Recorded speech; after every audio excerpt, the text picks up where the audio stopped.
¿Sabías que algunas de las estrellas más brillantes de Hollywood no se desvanecieron? Simplemente desaparecieron. En un momento estaban en todas partes, en carteles, en titulares, en todas las pantallas de cine, y luego nada, sin entrevistas de despedida, sin ovaciones finales, solo silencio. Un acto de desaparición más surrealista que la ficción.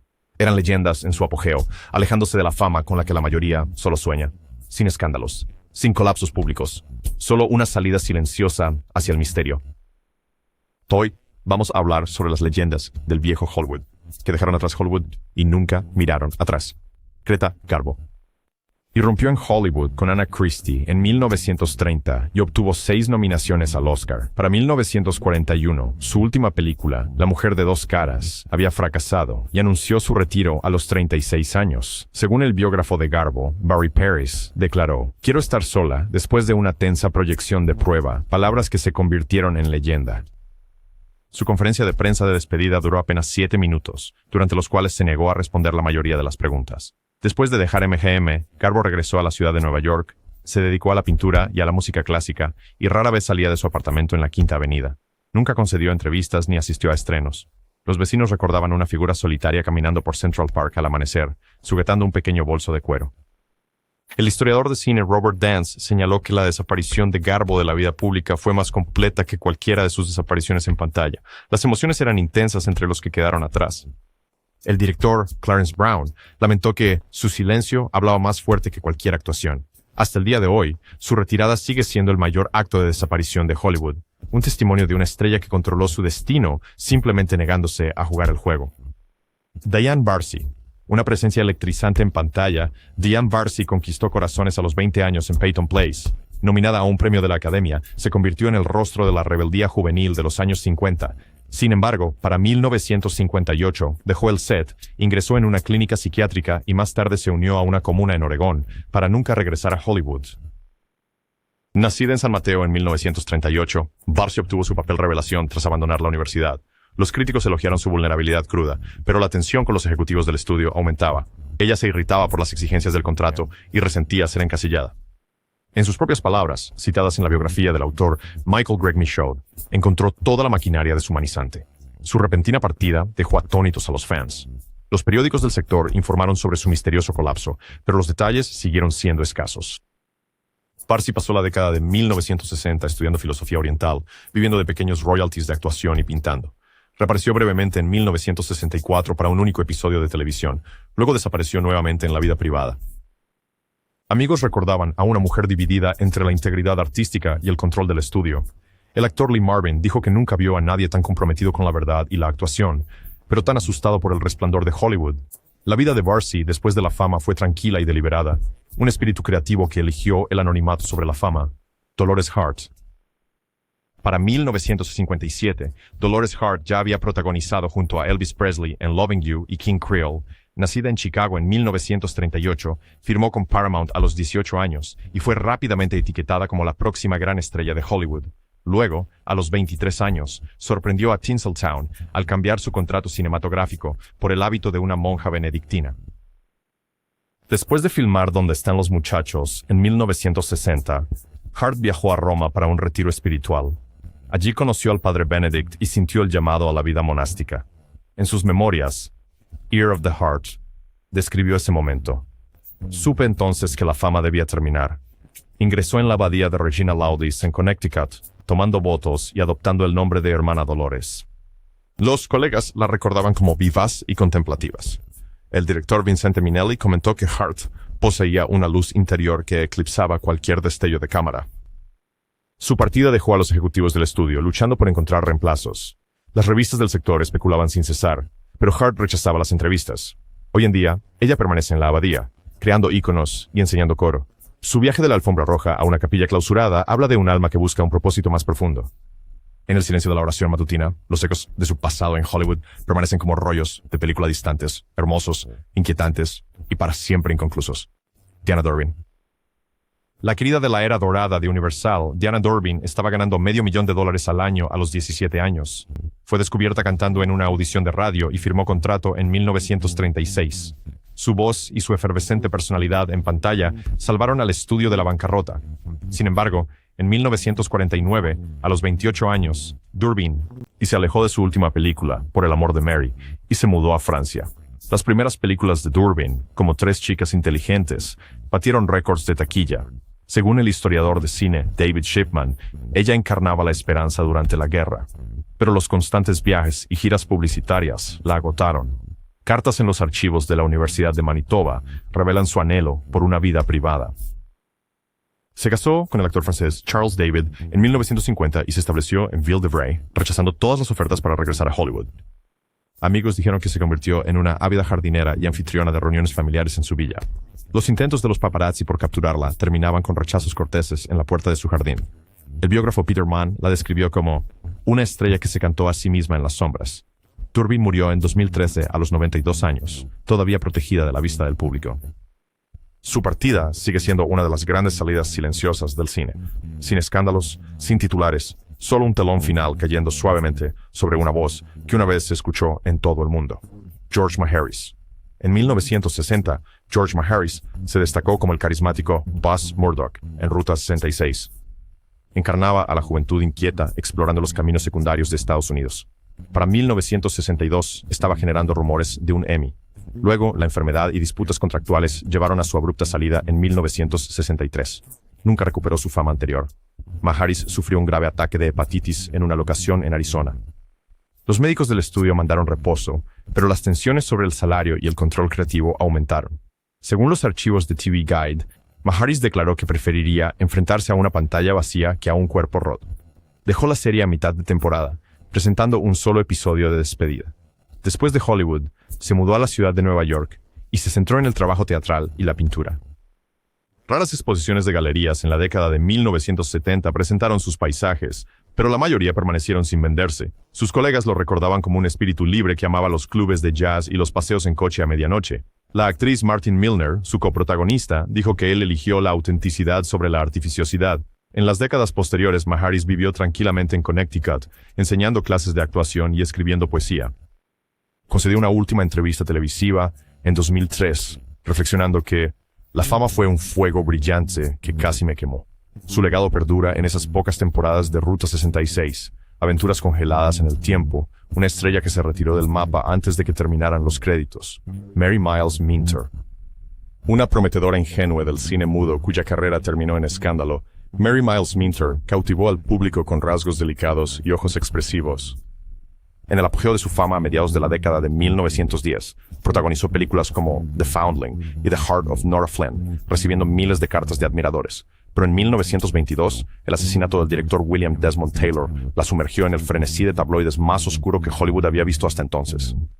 Circularon rumores de que Minter y Taylor se habían comprometido en secreto, y los tabloides publicaron afirmaciones escandalosas sin evidencia. Los estudios cancelaron su contrato en pocas semanas. La biógrafa Eve Golden señala que la última prueba de cámara de Minter nunca fue revelada, dejando fantasmas de celuloide de actuaciones que pudieron haber sido. Los intentos de revivir su carrera se encontraron con susurros que recordaban aquel terrible asunto, lo que efectivamente la excluyó de convertirse en una estrella de la era del cine mudo. A fines de la década de 1920, ella había desaparecido de la vida pública, retirándose a una pequeña propiedad en Pensilvania. Los vecinos recuerdan a una figura solitaria cuidando jardines de rosas y escribiendo poesía en diarios desvanecidos. El historiador del cine, Anthony Slide, observó que su desaparición fue tanto abrupta como completa, sin conferencia de prensa de despedida, sin último crédito cinematográfico, solo un silencioso desvanecimiento. Amigos que la visitaron encontraron a una mujer atormentada por recuerdos de aplausos y traición. En una carta rara citada por Golden, ella escribió: "Las luces que una vez me calentaron ahora todavía me queman". Décadas después, los académicos que reconstruyen su historia consideran a Minter como un emblema de advertencia de lo fácilmente que la fama puede fracturarse en el olvido. John Drew Barrymore. Un descendiente de la realeza actoral, cuyo nombre una vez iluminó marquesinas, John Drew Barrymore llevó tanto promesas como cargas desde el momento en que pisó un set de sonido en Hollywood. Primero llamó la atención con un papel secundario en una adaptación televisiva de alto perfil de Hamlet en 1952, y pronto firmó un contrato con un gran estudio. Las primeras críticas elogiaron su carisma natural y su linaje, y las columnas de chismes lo promocionaban como el heredero de una dinastía que incluía a su abuelo Maurice y a su tío Lionel. Sin embargo, detrás de escena, la vida de Barrymore se desmoronaba. Para 1954, se había casado y divorciado 2 veces, teniendo 4 hijos, incluida una hija pequeña, cuyo futuro eclipsaría el suyo. El nombre del estudio de 1955 es Kevin Royce. Llamadas perdidas y obligaciones incumplidas. Un ejecutivo escribió que Barrymore llegó intoxicado y luego desapareció antes de la toma final. Su último crédito en una película apareció ese mismo año, y al mes siguiente, el estudio compró silenciosamente su contrato. En los años que siguieron, se retiró al área rural de Virginia. Los residentes locales recuerdan a una figura delgada con overoles conduciendo una vieja camioneta Ford a un solo restaurante en la calle principal. Hablaba poco de su pasado y rechazaba invitaciones a eventos comunitarios. Una camarera que le servía café recuerda su mirada vacía, como si llevara los fantasmas de una carrera inacabada. El crítico de cine Leonard Maltin escribió más tarde que la desaparición de Barrymore no fue un escándalo ni una declaración. Fue un borrado de todo lo que había sido. Cartas descubiertas por el biógrafo John Cobbler revelan su angustia privada. En una, confesó, «El mundo espera una sonrisa de Barrymore, pero ya no me queda ninguna». Esa admisión atraviesa cualquier mito de privilegio o poder. Sus últimos años pasaron en tranquila oscuridad, un sombrío epílogo de una vida definida tanto por un nombre legendario como por una ausencia que decía mucho. Kay Aldrich, una modelo convertida en reina de seriales, cuyas audaces hazañas emocionaron a las audiencias de matiné. Kay Aldrich personificó la aventura bélica antes de elegir una vida lejos del resplandor de Hollywood. Primero capturó la atención en 1941 como la heroína de la selva, Nyoka, en una serie de suspense que se exhibió en más de 500 cines en todo el país. Los críticos la aclamaron como la combinación ideal de belleza y valentía, y los estudios se apresuraron a ofrecerle más papeles de acción. Para 1945, en el apogeo de su popularidad en la pantalla, Aldrich sorprendió a los conocedores de la industria al anunciar su retiro. Acababa de completar su 30º capítulo cinematográfico y estaba contratada para 2 más. Las publicaciones comerciales especulaban sobre disputas salariales o conflictos en el set. Sin embargo, amigos cercanos dicen que su decisión surgió de un único deseo: formar una familia en lugar de una filmografía. A las pocas semanas, se casó con un industrial de Nueva York y se mudó a una extensa propiedad en la costa este. La vida en el rancho resultó ser un mundo aparte de los estudios de Hollywood. Aldrich cambió su conocido mono de cuero por cardigans informales mientras organizaba eventos benéficos para obras de caridad locales y enseñaba talleres de pintura los fines de semana en su estudio iluminado por el sol. Los fotógrafos que vigilaban su propiedad encontraron portones cerrados y rechazos corteses. Aquellos que la conocían recuerdan largas tardes dedicadas a cuidar jardines de rosas y leer novelas de detectives en un columpio de porche. En una carta publicada después de su muerte, Aldrich reflexionó: «Descubrí que los aplausos no pueden calentar el corazón como la risa de una familia». Esa frase captura una rara serenidad en la tradición de Hollywood. Una estrella que se alejó de la pantalla, no en desgracia, sino en tranquila satisfacción. Su historia sigue siendo un suave recordatorio de que algunas luces brillan más cuando se comparten con seres queridos en lugar de ser transmitidas a millones. Barbara Loden, una actriz convertida en autora. Barbara Loden hizo su debut como directora con Wanda en 1970, un retrato crudo de una mujer a la deriva en la América postindustrial. La autenticidad cruda de la película recibió elogios de la crítica. Sin embargo, Loden desapareció de la industria poco después, dejando una única obra maestra como su legado. Los productores habían defendido su visión, pero el perfeccionismo de Loden y su negativa a comprometerse llevaron a desafíos de financiamiento para proyectos posteriores. Según entrevistas con el coproductor Seymour Nebenzahl, no pudo soportar la política de Hollywood. Después del circuito de festivales de Wanda, regresó a la costa este y se centró en escribir y en proyectos de arte privados. Amigos describen sus últimos años como dedicados a dibujar y a orientar a jóvenes actores en pequeños talleres. Una entrada de diario que sobrevivió dice: «Las palabras en el papel se sienten más seguras que las palabras en el set». La especialista en cine Amy Tobin sostiene que la desaparición de Loden destaca una verdad dolorosa. Las mujeres pioneras a menudo pagaban un alto precio por el control creativo. Aunque Wanda sigue siendo un referente en los estudios de cine feminista, Loden en sí misma se desvaneció de la vista, dejando al público lidiar con una visión singular en lugar de una filmografía prolífica. Su historia habla de una artista que eligió la integridad sobre la industria y cuya ausencia aún resuena en la historia del cine: Philip Ahn. La presencia digna de Philip Ahn en películas como The Purple Heart y Dragon Seed ayudó a dar forma a las narrativas de guerra de Hollywood. Sin embargo, su verdadero legado se desarrolló lejos de la pantalla grande.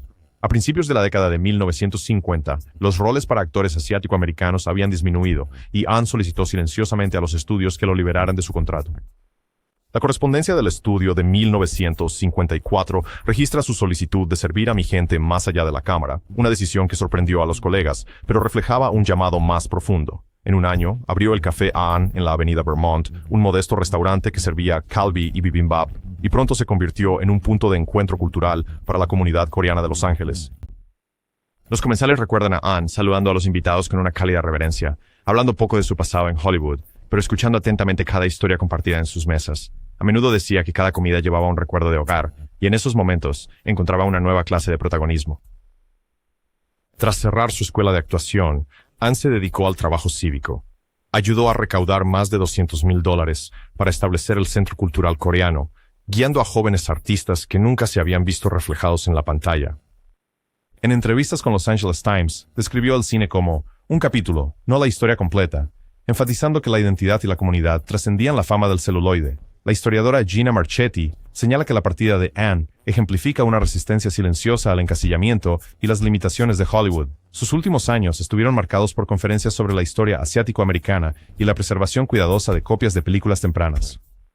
Cuando murió en 1978, los obituarios elogiaron tanto sus logros cinematográficos como su incansable liderazgo comunitario. Philip Ahn desapareció de las pantallas, pero dejó instituciones y recuerdos que continúan brillando. Prueba de que algunas estrellas encuentran su propósito más brillante más allá de los reflectores.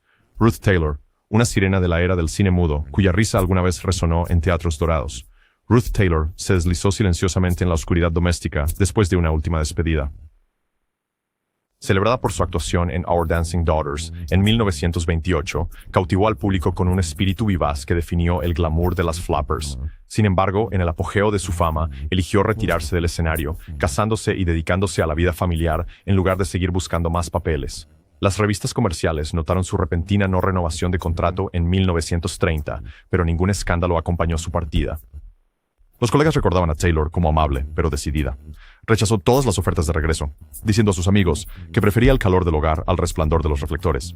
Décadas después, su hija, madre del autor Joseph Heller, recordaba a una madre cuyos carretes de películas acumulaban polvo mientras ella horneaba pan y cuidaba rosas en una cocina soleada. Los historiadores de cine señalan que el acto de desaparición de Taylor creó un vacío en la memoria de Hollywood. Existen pocas fotografías más allá de sus retratos de estrella y tarjetas de vestíbulo. El archivista Kevin Brownlow observó que su ausencia se siente deliberada, como si quisiera que su yo en pantalla perteneciera únicamente a esa era. Una carta inédita descubierta en un álbum familiar revela la propia reflexión de Taylor. Debo mis días más felices a esos primeros años, pero mi verdadera alegría reside aquí. Ese sentimiento perdura como una tarjeta de título desvanecida, un eco de una vida capturada en la película, ahora vivida en habitaciones silenciosas y recordada solo por aquellos que más la amaban. Carla Laemmle. Una sobrina del fundador de Universal Pictures, Carla Laemmle, adornó los primeros clásicos de horror antes de retirarse a la soledad espiritual y a las actividades académicas. Conocida por su aparición juvenil en El fantasma de la ópera y un papel memorable en El hombre que ríe, parecía destinada al estrellato. Sin embargo, a mediados de la década de 1930, había desaparecido de las listas de los estudios, atraída en cambio por la promesa de una vida más allá del celuloide. Más tarde, Laemmle describió Hollywood como una ilusión deslumbrante en la que nunca pude habitar por completo. Pasó años catalogando los archivos de Universal, preservando la historia del cine en lugar de protagonizarla. En entrevistas, hablaba suavemente de sentirse como una extraña bajo las luces brillantes, encontrando consuelo entre carretes polvorientos y diapositivas de linterna. Su desaparición de la pantalla no significó desaparecer del cine por completo. Como consultora en el cementerio Hollywood Forever, guió visitas durante décadas, compartiendo anécdotas con reverencia susurrante. Los visitantes recuerdan una figura elegante señalando las tumbas de estrellas de antaño, su voz teñida de orgullo y tristeza. El estudioso Tom Weaver señala que la elección de Laemmle de convertirse en custodia de recuerdos, en lugar de ser un recuerdo ella misma, hace que su historia sea singularmente conmovedora. En un diario privado, escribió: «Viví un sueño que pocos llegan a ver, pero elijo custodiarlo en lugar de revivirlo». Esa decisión la transformó de intérprete a protectora, asegurando que las primeras leyendas del horror nunca desaparecieran del todo. Ann Sheridan. Una celebrada Oomph Girl de la década de 1940, Ann Sheridan brilló en películas como Ángeles, con caras sucias, y No Apprentice antes de retirarse discretamente de los reflectores. Los estudios la habían promocionado como una heroína dura pero vulnerable, y el público adoraba su ingenio y presencia. Sin embargo, después de más de una docena de películas importantes, optó por la privacidad en lugar de la publicidad, retirándose de la actuación a principios de los años 1950. El último papel acreditado de Sheridan fue en un modesto thriller noir en 1952. Poco después, compró un rancho aislado en el desierto alto de California, cambiando los estudios por cielos abiertos. Los amigos recuerdan enviar guiones y nunca recibir respuestas. En sus memorias, insinuó que, en el agotamiento, quería paz más que aplausos. El rostro, una vez omnipresente de las revistas de glamour, se convirtió en una figura tranquila en eventos benéficos, nunca hablando de su pasado en Hollywood. Los fotógrafos que acampaban en su rancho se marchaban con marcos vacíos. El biógrafo Michelangelo Capua sugiere que su retiro fue un acto de autopreservación, una forma de escapar del encasillamiento y de las interminables giras de prensa. Cartas familiares describen a Sheridan plantando flores silvestres y leyendo novelas de detectives en su porche, una vida medida en rutinas suaves, en lugar de cifras de taquilla. Su historia perdura como testimonio de una actriz que se retiró en sus propios términos, dejando solo fantasmas de celuloide en la memoria de una estrella que se negó a brillar demasiado intensamente. Shirley Temple, un fenómeno que encantó a Estados Unidos durante la era de la Depresión.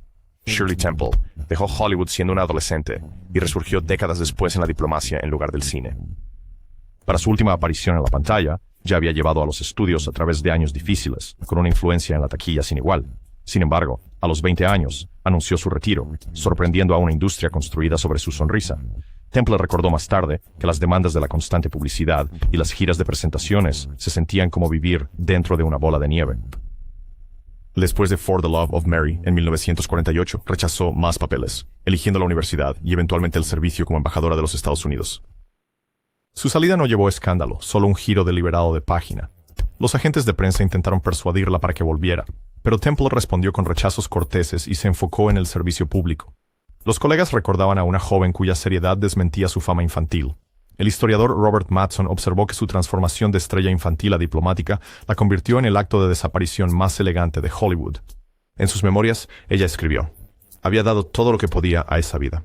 Esa simple verdad subraya un viaje de prodigio de la pantalla plateada a estadista, demostrando que algunas estrellas brillan más cuando salen del foco. Peg and Whistle. Ein Meter Outsiders and Red. Un único crédito cinematográfico desmiente la legendaria historia de Peg and Whistle, cuyo trágico final en la cima del letrero de Hollywood se convirtió en el símbolo más oscuro de sueños desvanecidos. Después del éxito en Broadway, llegó a Hollywood en 1932, consiguiendo un papel menor en One Way Ticket. Sin embargo, en cuestión de meses, desapareció tanto de la pantalla como del escenario, poniendo fin a su vida en un acto de desesperación que conmocionó a la nación. Los relatos de los periódicos de la época describieron su nota final: «Me temo que soy una cobarde». Esa desgarradora confesión reveló el abismo entre la promesa en pantalla y la angustia privada. Los estudios, en gran medida, ignoraron su desaparición, atribuyéndola a una tragedia personal más que a un fracaso de la industria. El biógrafo Tate Penland sugiere que el acto de desaparición de Ann Whistle fue tanto literal como simbólico, un recordatorio contundente del implacable enfoque de Hollywood. La leyenda local afirma que su espíritu aún deambula bajo el letrero, un testigo silencioso del costo de la fama. Su historia perdura en relatos susurrados y en la silueta desvanecida de la H en Hollywood. En ausencia de papeles y aplausos, el legado de Ann Whistle permanece como un testimonio solemne de una estrella, cuyo momento más brillante fue un último y trágico adiós. Marilyn Miller, iluminando tanto las marquesinas de Broadway como las primeras películas sonoras, Marilyn Miller se convirtió en un símbolo del glamour de los años 20 antes de alejarse del resplandor de Hollywood. Su actuación en la película de 1929, Sally, la convirtió en una de las primeras estrellas de teatro en conquistar el cine sonoro. Sin embargo, para 1930, rechazó más ofertas cinematográficas para volver al teatro en vivo. Los registros de estudio de First National Pictures muestran que rechazó un lucrativo contrato para varias películas, citando agotamiento y un anhelo de control creativo. Después de su última aparición, Miller se retiró a una tranquila finca en Nueva Jersey, donde organizó reuniones íntimas para otros artistas. Cartas en los archivos de la Biblioteca Pública de Nueva York revelan su fascinación por el diseño de interiores y la filantropía en lugar de guiones y reflectores. Los amigos describieron noches pasadas escuchándola rememorar sobre noches de estreno en lugar de buscar nuevos papeles. A pesar de las ocasionales consultas de la prensa, Miller nunca concedió entrevistas. Su nombre desapareció de las revistas de cine, incluso mientras su leyenda en Broadway perduraba. Una entrada de diario que se conserva dice: «He cambiado los aplausos por la autenticidad», sugiriendo una despedida deliberada en lugar de un desliz accidental hacia el olvido. Décadas después, historiadores del teatro desenterraron fragmentos de su legado en programas de teatro descoloridos y raros clips de noticieros. Sin embargo, Miller en sí misma sigue siendo esquiva. Su acto final no fue en el escenario ni en la pantalla, sino en elegir una vida vivida más allá de las candilejas. James Murray. Después de entregar una actuación que redefinió el realismo cinematográfico, James Murray se desvaneció en las sombras de su propia leyenda. Alabado por su interpretación cruda en The Crowd, fue aclamado como el hombre común de la pantalla plateada.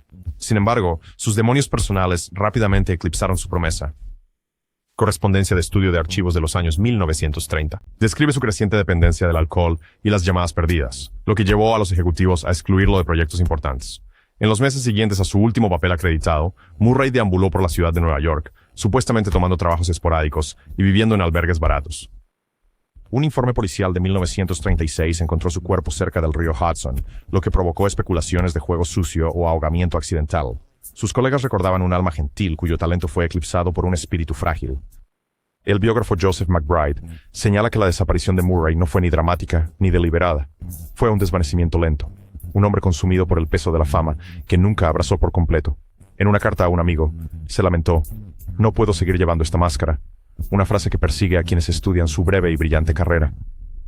Hoy, los estudiosos del cine consideran la historia de Murray como un eco de advertencia sobre la promesa de Hollywood, un recordatorio de que incluso las luces más brillantes pueden apagarse sin apoyo, dejando solo un nombre en registros de estudio descoloridos y una última pregunta sin respuesta: Margaret Sullavan. Reconocida por su presencia luminosa y mirada penetrante, Margaret Sullavan dominaba cada escena en la que aparecía antes de retirarse abruptamente de la pantalla. Después de aclamados papeles en The Shop Around the Corner y So Rid the Rose, se alejó a mediados de la década de 1940, citando luchas personales y un deseo de normalidad. Memos del estudio notan su creciente ansiedad y su negativa a filmar escenas de amor, marcando su último contrato como incumplible. Después de su salida, Sullavan dividió su tiempo entre pequeñas producciones teatrales y retiros tranquilos en Vermont. Amigos recuerdan largas caminatas donde hablaba de buscar una paz que el cine nunca podría ofrecer. Cartas preservadas por la Universidad de Virginia revelan su miedo de que Hollywood consumiera el corazón detrás de la máscara. Sus ocasionales apariciones públicas, a menudo con gafas de sol grandes, provocaban persecuciones de flashbulbos, pero nunca hizo una declaración. El director Ernst Lubitsch lamentó que su ausencia dejó un vacío que ninguna estrella podría llenar. La vida de Sullavan terminó trágicamente en 1960, sus últimos años transcurridos lejos de las pantallas y los reflectores. Hasta el día de hoy, su nombre evoca tanto la era dorada, que ayudó a definir como la fragilidad que la obligó a retirarse, un recordatorio conmovedor de que incluso aquellos que encantan a millones pueden desaparecer en la tranquilidad de su propia creación. Francis Lederer. Celebrado en su momento por su encanto cosmopolita en los dramas de Hollywood de la década de 1930, Francis Lederer dio la espalda a los estudios justo cuando su estrella estaba en ascenso. Después de destacadas actuaciones en The Royal Family of Broadway y A Farewell to Arms, rechazó una importante renovación de contrato, optando en su lugar por dedicarse al teatro y al compromiso cívico en su Europa natal. La correspondencia del estudio de 1937 muestra a los ejecutivos desconcertados por su repentina renuncia. Los años de Lederer, después de Hollywood, se dedicaron a roles en el escenario en Praga y luego al activismo político durante la Segunda Guerra Mundial. Organizó ayuda para refugiados y dio conferencias sobre ideales democráticos, un marcado contraste con la evasión de Tinseltown. Los historiadores de cine señalan que su desaparición de las pantallas estadounidenses fue tanto ideológica como personal, una negativa consciente a ser cómplice de una industria que consideraba superficial. En entrevistas realizadas al final de su vida, Lederer reflexionó que actuar me enseñó empatía, pero la vida exigía acción. Su legado vive en archivos teatrales y memorias de guerra más que en rollos de película. Cuando murió en 2000, los obituarios honraron tanto sus comienzos cinematográficos como sus logros humanitarios. El viaje de Lederer ilustra que algunos actores eligen un tipo diferente de reflector, uno dirigido al cambio social en lugar de la gloria de taquilla, dejando Hollywood atrás sin mirar atrás. Hedy Lamarr. Más allá de su belleza impactante y magnetismo en pantalla, Hedy Lamarr fue una brillante inventora cuyas actividades fuera de cámara eclipsaron su carrera cinematográfica. Después de deslumbrar a las audiencias en Argel y Sansón y Dalila, se frustró con las limitaciones del estudio y los estereotipos. Para 1951, ella se había retirado efectivamente de la actuación, trasladando su genio a la tecnología de salto de frecuencia, que más tarde influiría en las comunicaciones modernas. Registros de patentes de 1942 documentan la colaboración de Lamarr con el compositor George Antheil en un sistema de comunicación secreto diseñado para guiar torpedos. Sin embargo, su invento permaneció clasificado y sin crédito durante décadas. Mientras tanto, se desvaneció de los círculos sociales de Hollywood, concediendo solo entrevistas esporádicas. Amigos recordaban que ella trasteaba en un taller en el sótano en lugar de asistir a estrenos. En un raro artículo de revista de 1966, se lamentó de que el mundo me conoce como actriz, no como inventora. Años más tarde se la encontró viviendo en Florida, recibiendo premios por sus contribuciones técnicas, pero rehuía la fama. La biógrafa Ruth Barton escribe que la desaparición de Lamar del cine no fue una huida, sino la evolución de Lamar, una transformación de estrella joven a pionera desconocida. Hoy su nombre resuena tanto en la historia del cine como en la tecnología inalámbrica. El acto de desaparición de Lamar no fue ni trágico ni silencioso. Fue una reinvención, una prueba de que algunos legados se extienden mucho más allá de las candilejas.